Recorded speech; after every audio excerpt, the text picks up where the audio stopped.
Alhamdulillah, Alhamdulillah. Pada malam hari ini Allah Subhanahu wa Ta'ala kembali memberikan nikmatnya kepada kita semua, sehingga pada malam hari ini kita kembali bisa berjumpa, bermuajahat dalam rangka thalabul ilmi. Mudah-mudahan apa yang kita bacakan pada malam hari ini dicatat oleh Allah Subhanahu wa Ta'ala sebagai satu amal saleh di sisi Allah Subhanahu wa Ta'ala. Alhamdulillah, pada kajian malam hari ini saya ingin menyampaikan satu tema yang ditulis oleh Imam Al-Qayyim Al-Jauziyah dalam kitab beliau Al-Fawaid. Beliau menyebutkan tentang syarat-syarat agar thalabul ilmi yang kita lakukan atau majelis taklim yang kita lakukan ini bisa memberikan manfaat kepada kita semua. Sebab bisa jadi ya, bertahun-tahun kita taklim, bertahun-tahun kita thalabul ilmi, tapi sebetulnya ilmu itu tidak memberikan manfaat kepada kita semua. Ukurannya malah sederhana sebetulnya ukurannya ya. Ukurannya ilmu itu kemudian bermanfaat bagi kita atau tidak sederhana saja. Apakah kemudian setelah kita thalabul ilmi itu kemudian menambah ibadah kita kepada Allah Subhanahu wa Ta'ala atau tidak, menambah takwa kita kepada Allah Subhanahu wa Ta'ala atau tidak, menambah rasa takut kita kepada Allah Subhanahu wa Ta'ala atau tidak ya. Hanya ini saja beberapa indikasi sederhana saja. Apakah bisa menambah dari sebelumnya yang kurang di antara kita semua ya? Apakah menambah qiyamul lail kita atau justru sebaliknya, atau menambah bacaan Quran kita atau justru sebaliknya? Kalau kemudian justru sebaliknya dan tidak menambah, berarti apa yang kita lakukan selama ini memang tidak bermanfaat, dalam artian tidak memberikan dampak ataupun pengaruh kepada diri kita semua. Padahal mestinya thalabul ilmi itu bisa memberikan pengaruh kepada diri kita semua, bisa memberikan perubahan kepada diri kita semua. Kalau tidak memberikan perubahan, berarti hanya sekedar acara ritualitas, datang ke majelis taklim pulang dapat ilmu, datang ke majelis taklim pulang dapat ilmu, kemudian tidak menambah hal-hal yang saya sebutkan tadi. Terus apa manfaatnya? Apa manfaatnya datang? Dapat pahala? Iya, dapat pahala. Tapi bukan hanya sekedar itu dari thalabul ilmi itu yang kita harapkan. Tapi apa? Menambah segalanya, menambah amal ibadah kita, menambah ketaatan kita, menambah rasa takut kita pada Allah Subhanahu wa Ta'ala dan lain sebagainya. Oleh karena itulah ini sangat penting supaya mudah-mudahan kajian taklim kita selanjutnya bisa memberikan dampak bagi kita semua. Imam Al-Qayyim menyebutkan berdasarkan satu ayat yang Allah Subhanahu wa Ta'ala dalam surat Qaf ayat 37, Allah Subhanahu wa Ta'ala berfirman, "Inna fi dzalika ladzikra liman kana lahu qalbun aw alqas sam'a wa huwa syahid." Dari ayat ini kemudian beliau menyampaikan ada empat syarat agar kemudian thalabul ilmi yang kita lakukan itu bermanfaat bagi kita semua. Jadi yang pertama beliau sebutkan adanya mu'athir muqtadir, ada sesuatu yang bisa memberikan pengaruh kepada hati kita, ada sesuatu yang bisa memberi pengaruh kepada kita semua. Itu disebutkan dalam firman Allah Subhanahu wa Ta'ala, "Inna fi dzalika ladzikra." Sesungguhnya yang demikian itu ada sebuah peringatan dari waktu. Peringatan di sini adalah Al-Quran. Al-Quran.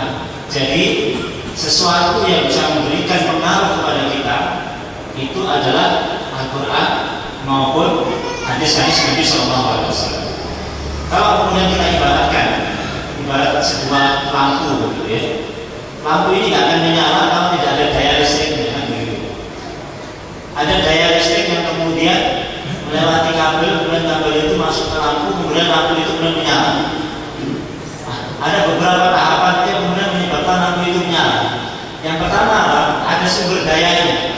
daya listriknya. Sumber daya listriknya itu adalah al-ilmu itu tadi. Ilmu itu yang kemudian bisa kemudian menghidupkan hati kita ini. Ilmu ini adalah apa? Yang Al-Quran maupun hadis-hadis Nabi Sallallahu Alaihi Wasallam.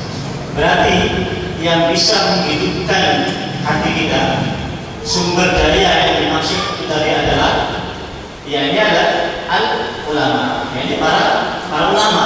Karena ulama lah yang kemudian membawa ilmu itu, membawa Al-Quran maupun membawa hadis Nabi Sallallahu Alaihi Wasallam. Bagaimana hadis Nabi Sallallahu Alaihi Wasallam yang masyhur, ya, innal ulama warasatul anbiya. Ya. Sesungguhnya para ulama adalah warisan para nabi. Al-anbiya la tuwarrisu dinar wala dirham. Sedangkan para nabi itu tidak mewariskan dinar dan dirham.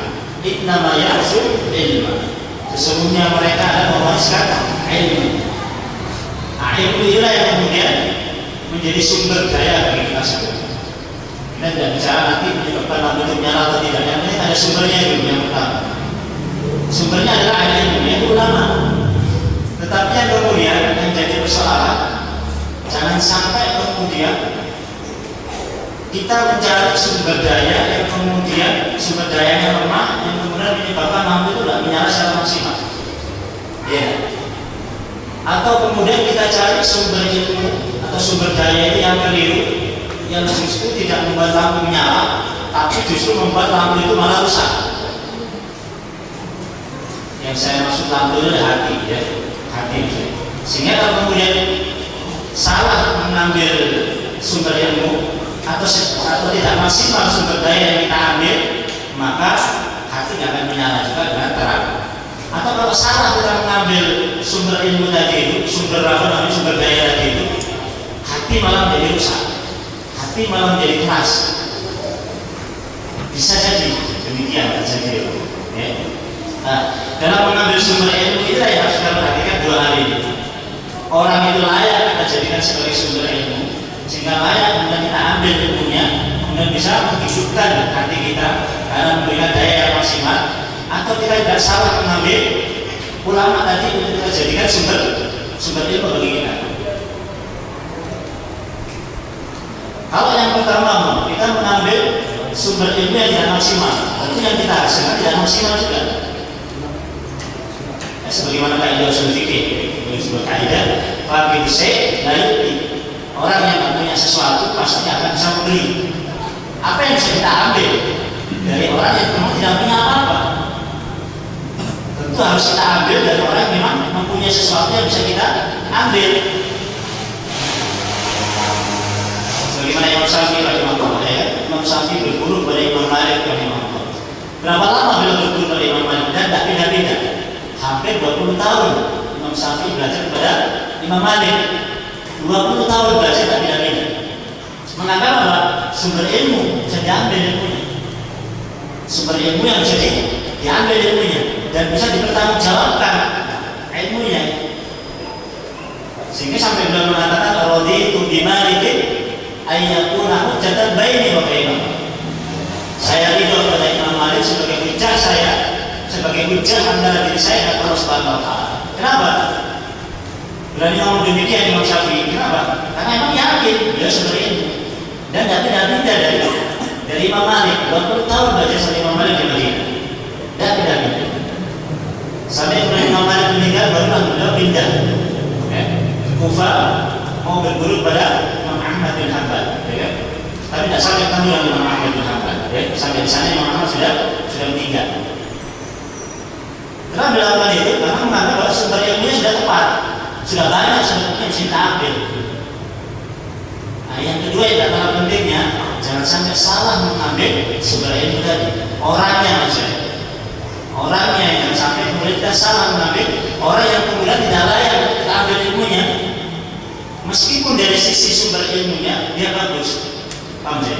Meskipun dari sisi keilmuannya banyak, tapi belum tentu orang itu layak kita jadikan sumber ilmu.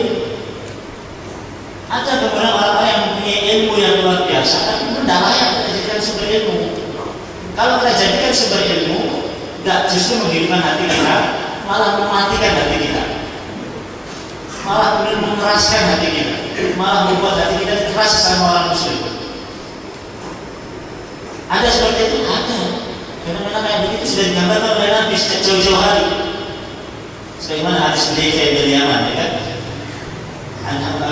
Dari Hudzaifah bin Yaman, beliau mengatakan inna kunna fi jahiliyatin wa syarrin, faja'ana Allah bihadzal khair. Wa hal ba'da hadzal khair min syarrin ya Rasulullah? Qala wa hal ba'da syarrin min dzalika wa hal ba'da dzalika syarrin min khair ya Rasulullah? Qala wa fihi dakhul wa ma dakhuluhu ya Rasulullah? Qaumun yastannuna bi ghairi sunnati wa yahduna bi ghairi hadi ta'rifu minhum ma tunkiru.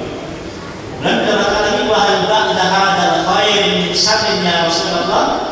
Apakah setelah kebaikan tadi itu yang ada asapnya tadi itu masih ada keburukan? Qala na'am. Mengatakan apa? Iya, ada. Itu apa? Du'atun ala abwabi jahannam. Para dai yang justru menyeru kepada pintu jahannam. Para ulama yang justru mengajak kepada pintu jahannam. Ada enggak? Ada. Ulama statusnya ilmunya luar biasa. S1, S2, S3 di luar negeri semua, ya kan? Ulama. Tapi belum tentu dia itu layak kita jadikan ilmunya kita ambil, kita jadikan sumber ilmu, belum tentu. Kenapa? Karena kita tidak tahu yang justru terjadi nanti justru dia ada para dai yang justru mengajak kepada pintu jahannam. Kita tidak tahu. Nah, ini juga harus kita perhatikan. Bagaimana caranya kemudian? Kita ini kan orang awam. Kita ini orang awam, orang yang kemudian jahil, tidak tahu itu kira-kira ulama yang patut kita ambil ilmunya apa enggak? Kalau kemudian saya lihat penampilannya bagus, ya kan? Pakai jubah, ya, jaketnya panjang, surban dan lain sebagainya. Dia keluarkan perkataan para ulama yang banyak. Oh, berarti orang wilayah yang suka ilmu. Belum tentu. Belum tentu. Umpama saya katakan, saya sampaikan perkataan Syekh Usama bin Laden rahimahullah. Syattan bainal ladzina li rabbihim ba'u nufusa al-basidina ila qada an-nasidina sudurahum min duri da'watihim durusa in atraqat sudurul dalal wa adnana naqul wa diyaruna tatahaddamat wa min al-mayadin nawat wa 'ala al-nas an-nuhab al-ma'azif wad-dubul habbat awasifuhum tadukku suruhahum wa lam taqul an nuqif al-gharati hatta al-marabina tazul. Atau saya sampaikan perkataannya Syekh Muhammad bin Abdul Wahab. Qala Syekh Muhammad bin Abdul Wahab ajma'al ulama salafan wa khalafan min as-sahabati wat tabi'in wal a'immati wa jami'i ahli sunnah anna al-mar'ata la yakunu musliman illa bi mujarradi min asy-syirki al-akbar wal kufri bit-taghut wa inna dhalika ghairu nafi. Dan sebagainya. Yang dalam pandangan itu kalau kemudian ada ustaz ngomong kayak begini apa coba? Apa coba? Ustaz kan begitu ya? Mata ustaz. Kenapa? Masya Allah apa perkataannya? Syekh. Maka saya sampaikan hadis yang panjang. Aina anak mujulusin inda Rasulullah sallallahu alaihi wasallam dzata yaumin ittala alaina rajulun shadidul bayad siyar shadid sawad sa'ad la yura alaihi athar safar wa la ya'rifu minna ahadun hatta jalasa ila Nabi sallallahu alaihi wasallam wa asnada rukbatayhi ila rukbatayhi wa wada'a kaffayhi ala fakhidayhi dan seterusnya. Masya Allah, kan begitu. Tapi kita tidak tahu juga apakah yang disampaikan itu betul atau tidak. Fatwa yang saya sampaikan itu pas atau tidak untuk diterjemahkan hari ini, untuk diterapkan kepada seseorang, pas nggak? Belum tentu, kita tahu. Terjemahnya sih kita nggak tahu ya. Saya tadi ngomong begitu, aku nggak tahu kalau saya bohong kan? Nggak tahu. Yang penting antum lihat saya ngomong bahasa Arab. Saya sampaikan perkataannya saya sama. Saya sampaikan perkataannya saya Muhammad bin Abdul Wahab. Kita sederhana itu, kita ini orangnya sesederhana itu melihat ini ulama atau tidak, kan begitu. Ini orang alim atau tidak? Kenapa? Kita orang jahil masalahnya. Kalau kita ini orang alim juga pandai, misalnya kita bisa menilai. Nah, itu pas. Kan begitu ya? Itu dalil yang perkataan ulama yang disampaikan tidak pas, tidak cocok itu sebetulnya. Salah itu. Kita langsung bisa mengambil kesimpulan orang ini tidak betul. Ini bukan ulama, tidak pas. Bisa kalau kita paham. Nah sebenarnya kita tidak paham. Kita hanya melihat, masya Allah penampilannya sama seperti itu. Tertipu kita ya. Akhirnya kita ngaji sama dia. Ngaji sama dia, ternyata hasilnya apa? Ya, nggak bisa menambah kemudian rasa rahim kita pada sesama muslim, nggak bisa menambah anak kita semakin baik. Justru kemudian kita menghujat sana, menghujat sini, ya kan? Kafirkan sana, kafirkan sini, memaksakan sana, memaksakan sini dan sebagainya, menyesatkan sana, menyesatkan sini dan sebagainya. Padahal kita yakin yang kita ambil dari saudara Ustaz. Kenapa yang saya yakin? Karena tadi sudah ngomong bahasa Arab. Sehingga menyampaikan perkataan para ulama yang banyak, yang panjang sekali kan? Yang kita sendiri tidak hafal gitu ya.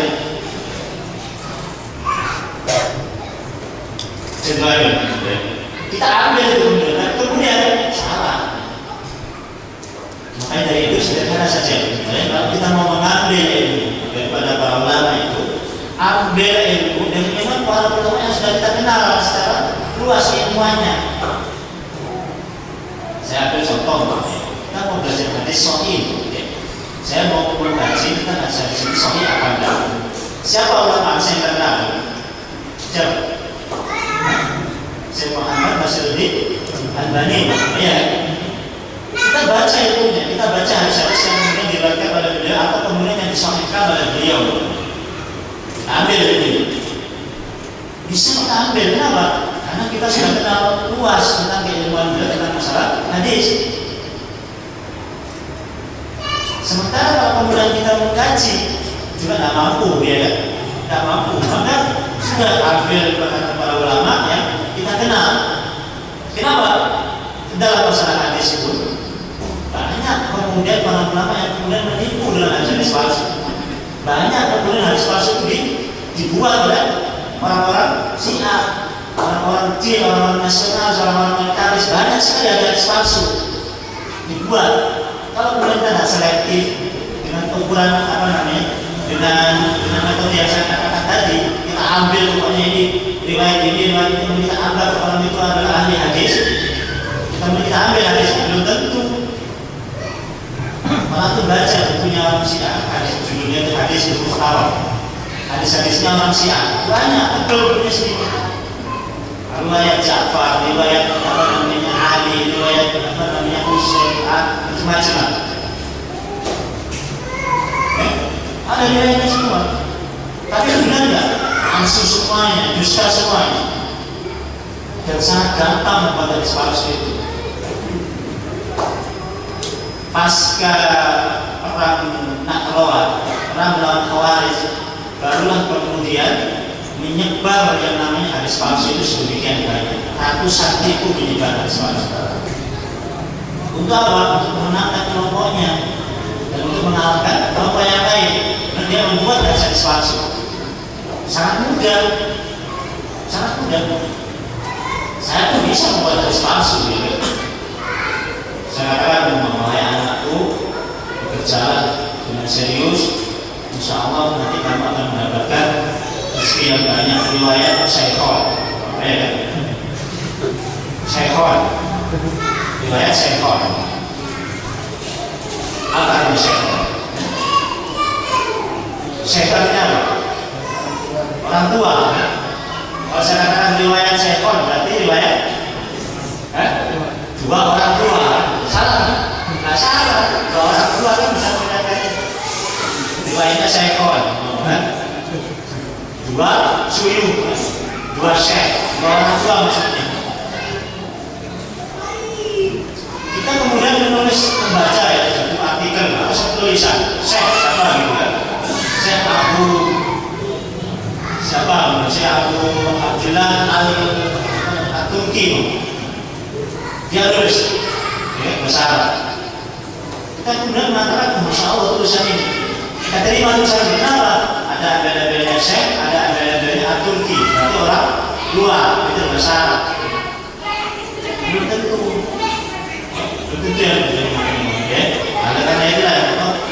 untuk kemudian kita selamat ya, dalam mengambil sumber ilmu yang bisa kita ambil, ya, sumber ilmu yang kemudian menghidupkan hati kita ini. Jangan sampai keliru dalam mengambil sumber ilmu. Orang yang tidak layak yang kita ambil ilmunya, yang kemudian justru merasa merusak hati kita semua. Dan menambah amal kita, justru menambah jauh dengan akidah-akidah atau akal-akal yang baik. Sederhana saja, kan? Ambil ini sudah kita kenal dari para ulama yang ini sudah kita luas ilmunya. Begitupun dalam masa-masa fitnah sekarang ini, ya. Sebagaimana sudah kita pahami bersama, kita ini hidup di akhir zaman, banyak fitnah. Tulisan ini dan sebagainya. Ya. Pendapat ini dan sebagainya. Ambil yang sudah memang betul-betul terkenal. Riwayat jihadnya, riwayat ilminya, riwayat zuhudnya, riwayat pengorbanannya dan sebagainya. Kan begini. Lalu kita ambil. Insya Allah selamat kalau kita ambil ilmu dari orang yang sudah kita kenal.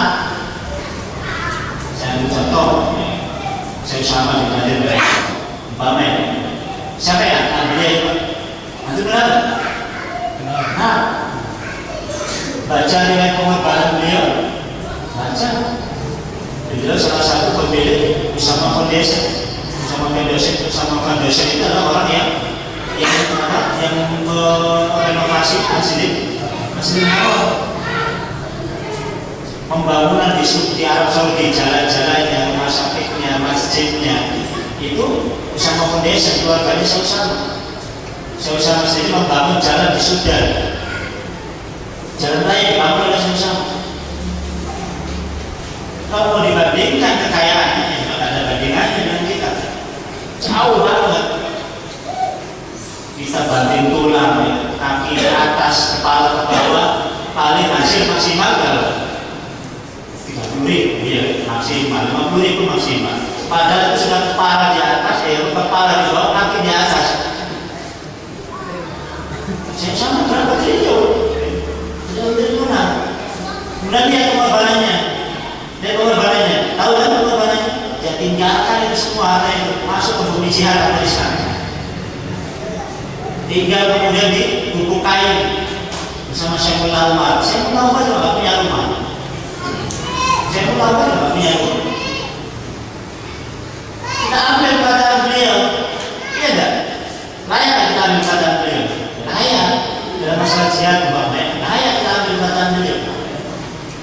Tahu-tahu muncul orang, menyebutkan satu nama, namanya Abu siapa gitu dan sebagainya, mengatakan Syekh Usama adalah murji'ah, Syekh Usama itu orang ini sebagainya. Sementara kita nggak kenal orang ini. Mana yang kita ambil katanya? Apalagi kita percaya kata orang ini yang baru muncul, ya, tidak kita kenal pengorbanannya, tidak kita kenal siapanya, kemudian ngomong Syekh Usama itu begini, Syekh Usama itu begini, katanya ini tak pantas macam-macam dan sebagainya, berdusta, khianat dan sebagainya. Kemudian kita percaya, oh iya benar ya, iya Syekh Usama itu pengkhianat. Oh begitu, iya itu anda yang tahu percaya. Oh begitu, iya kita percaya yang namanya orang tadi. Padahal baru kita kenal tadi, baru kita kenal 1 bulan 2 bulan. Riwayat belajarnya kita tidak tahu, riwayat jihadnya kita tidak tahu, riwayat pengorbanannya kita tidak tahu. Mana yang kita ambil? Apa kita percaya begitu saja? Ya jangan, tidak logis ya. Tidak logis. Kita buang perkataan itu. Tidak, saya tidak percaya omongan itu. Apa yang percaya sama omongan itu? Saya tidak kenal antum, saya tidak kenal antum. Ya, siapa antum saya tidak tahu. Kok tahu-tahu antum mengatakan sama begini, sama begini. Tidak, saya tidak percaya sama itu. Saya percaya sama Syekh Usama karena saya sudah tahu pengorbanannya. Jelas? Nah, begitu ya. Dalam mengambil sumber ilmu, ya. Dalam mengambil sumber ilmu, akan kita kemudian dasar dalam mengaji juga demikian. Dalam taklim misalnya. Dalam taklim. Jadi saya ada pengajian masjid. Ada ustaz yang misi, kita sudah kenal baik. Tahu lah kualitasnya ustaznya ya. Bisa media, bahasa Arab, akhlaknya baik, aktivitasnya di bidang bidang dakwah juga banyak, luas, insya Allah keluarganya juga keluarga yang baik, ya kan? Keluarganya yang Islam, macam-macam lah. Pokoknya kita kenal baik semua. Kemudian di masjid sebelah taklim, Ustaz, ya kan? Bapak ini, kita tidak kenal. Menjelek-jelekan Ustaz, kita sudah kenal baik. Maksudnya sudah kita kenal baik. Keluarganya sudah kita kenal, ilmunya sudah kita kenal, akhlaknya sudah kita kenal, pemahamannya kita sudah kenal. Kemudian kita percayai yang sebelah tadi. Dengan mengatakan apa? Ustaz itu, namanya si fulan itu berdusta sebetulnya. Orangnya itu begini sebagainya. Kita percayai. Jangan begitu, ya. Tidak logis dalam mengambil sumber ilmu, ya. Maka bukan kita fanatik, tidak, untuk keselamatan kita.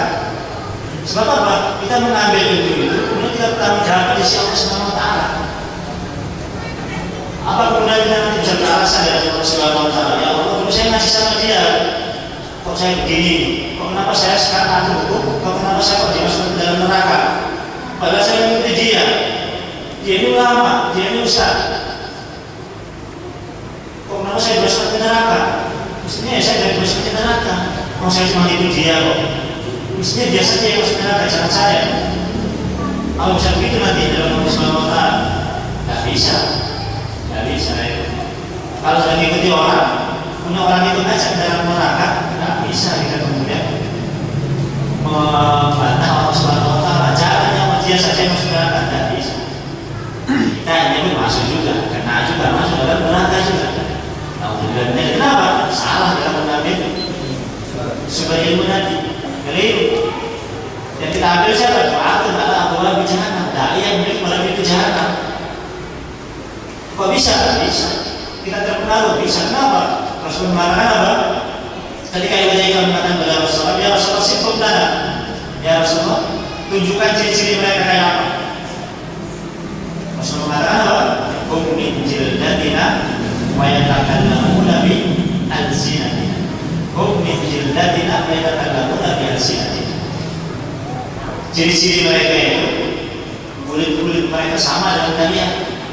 Wa yatakallamuna bi alsinatina. Dia ngomong dalam bahasa kalian sama persis. Kalian tidak akan bisa membedakan. Jadi saya katakan tadi, penampilannya sama persis dengan kita. Tidak ada bedanya. Kalau penampilannya berbeda, kita bisa menolak.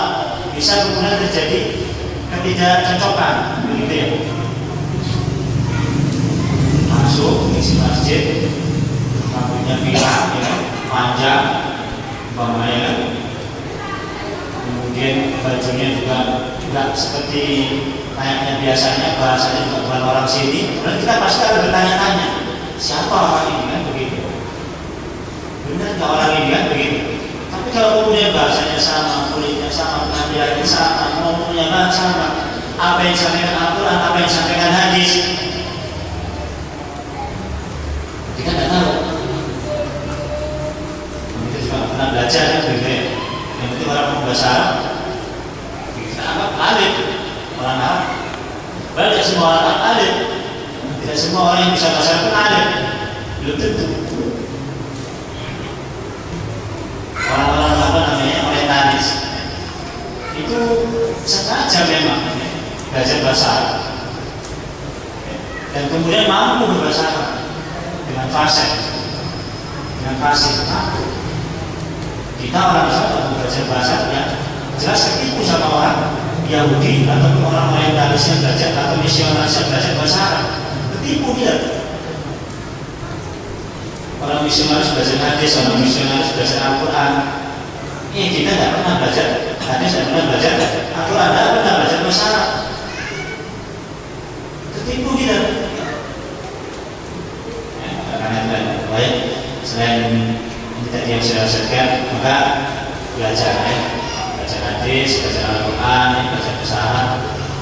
Tidak ada yang kemudian tidak mungkin, tidak ada yang tidak mungkin misalnya. Semuanya pasti bisa. Belajar bahasa Arab hari ini itu sudah banyak metode, ya. Sudah banyak sekali metode, ya. Ada yang 6 jam, ada yang sehari, ada yang 40 jam, ada yang 6 bulan, ada yang 3 bulan dan sebagainya. Ya. Bisa.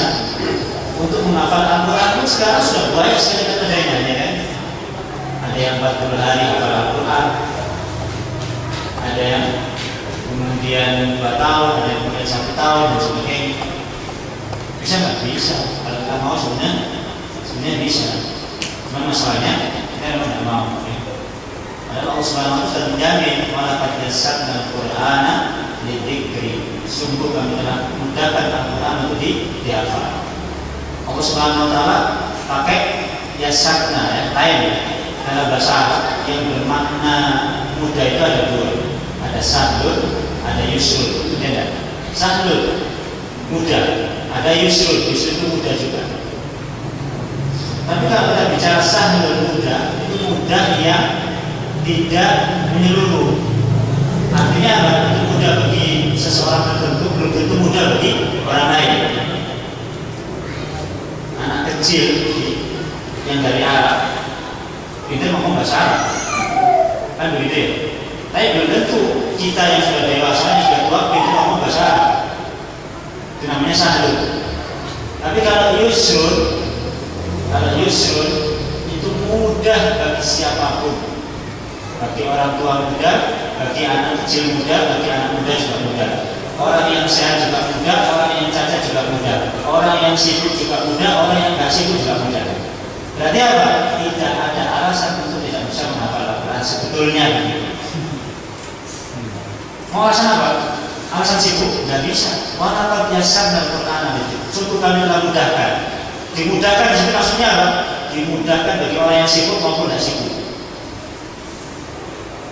Masa sudah tua, tidak bisa. Kenapa? Walaqad yassarna al-Qur'ana lidzikri. Sungguh kami telah mudahkan. Bagi siapa? Orang yang tua maupun yang muda. Di ujung pandang itu di Makassar, daurah 40 hari hafal Al-Quran. Peserta paling tua umur 65 tahun. Peserta paling muda umur 8 tahun. Umur 65 tahun belum punya modal hafalan apapun. Ikut daurah 40 hari hafal Al-Quran. Tidak ada alasan sebetulnya, ya, sebenarnya tidak ada alasan. Mau kenapa? Sibuk Ustaz? Tidak bisa. Tidak bisa sementara sibuk bisa. Apa tidak mungkin aku punya waktu sehari sekian jam kosong untuk menghafal?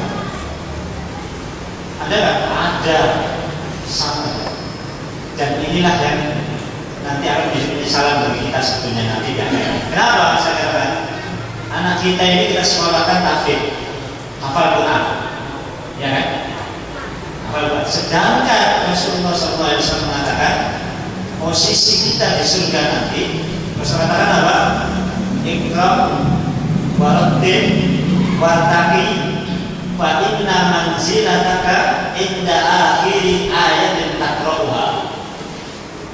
Posisi kita nanti di akhirat nanti, kalau kita masuk surga ya, kita masuk surga, benar-benar masuk surga, tempat kita di surga nanti sesuai dengan apa? Iqra warattil wartaqi. Bacalah Quran, ya. Bacalah Quran, kemudian naiklah. Sungguh tempatmu nanti itu di akhir ayat yang kamu baca. Tempatmu di akhirat itu di akhir ayat yang kamu baca. Tempatmu di akhir nanti naik sampai di akhir ayat yang kamu baca. Nanti saya bayangkan, anak kita hafal 30 juz. Kita hafal juz 32 kita anak kita hafal 30 juz, kita hafal juz 30. Kita baru naik ke sini, ya, paham ya? Anak kita sudah terus naik ke atas, ya. Dia akan nengok sama ayahnya, sama Abi, apa Abi? Ya, saya nggak bisa sama Abi. Saya lebih tinggi dari sama Abi. Kenapa? Saya hafal Quran. Abinya dapat pahala, wah, dipakaikan mahkota. Dari Tajul Waqar dipakaikan mahkota. Tapi anaknya dipakaikan pakaian keimanan. Dinaikkan derajatnya lebih tinggi lagi. Ayahnya dapat mahkota. Tempatnya alas sama anaknya. lihat begini. Miris ya? Miris ya teman-teman. Kita kebanyakan begitu. Ayo kamu tahfidz. Udah kamu nanti Jawa sama tahfidz. Bapaknya sama. Hafal sampai 32 juz lebih banyaknya. Banyaknya sampai 32 juz hafal. Lewatannya banyaknya. Semua ya. Allah Ustaz. Jadi mudah-mudahan ya ini bisa sedikit memberikan gambar kepada kita semua ya, dan motivasi kepada kita semua agar kita ini kalau kemudian nggak salah dalam mengambil sumber ilmu ya, kemudian kita juga berusaha sekarang ini memperbaiki diri, meningkatkan diri ya, kualitas diri kita. Terlambat tidak ada terlambat. Kalau mau praktekkan ya, kita bisa praktekkan ya. Pengalaman ya. Antum sisihkan waktu sehari 2 jam. Sisihkan waktu sehari 2 jam. Khusus untuk menghafal. 2 jam. Dapat seberapa pun disyukuri, diusahakan terus. Di sini mas saya. Ya. Kalau 2 jam itu maksimal, ya, kita bisa dapat 1 muka. Ya, 2 jam ya. Kita ajar. Kalau lebih kencang lagi bisa 1 lembar. Saya sudah coba ya. 2 jam itu bisa 1 lembar. Atau paling bikin 1 muka. Berarti kalau 1 muka 1 bulan nanti kita 1 juz. Bulan kita 1 juz. Itu plus setorannya sudah. 1 tahun itu sudah hafid. Enggak sama dong. Sediakan waktu sehari 2 jam aja. Tidak ada waktu 2 jam. Kalau tidak ada waktu 2 jam nanti antum bertanggung waktu antum di hadapan Allah Subhanahu wa taala. Ya, kalau tidak ada waktu 2 jam untuk hafal antum untuk menghafal antum nanti bertanggung waktu antum di hadapan Allah Subhanahu wa taala. Sudah saya tidak bisa ngomong lagi kalau seperti itu. Kalau 2 jam saja dan 24 jam tidak ada waktu, nanti antum akan ditanya oleh Allah Subhanahu wa taala, mana waktumu yang saya sediakan?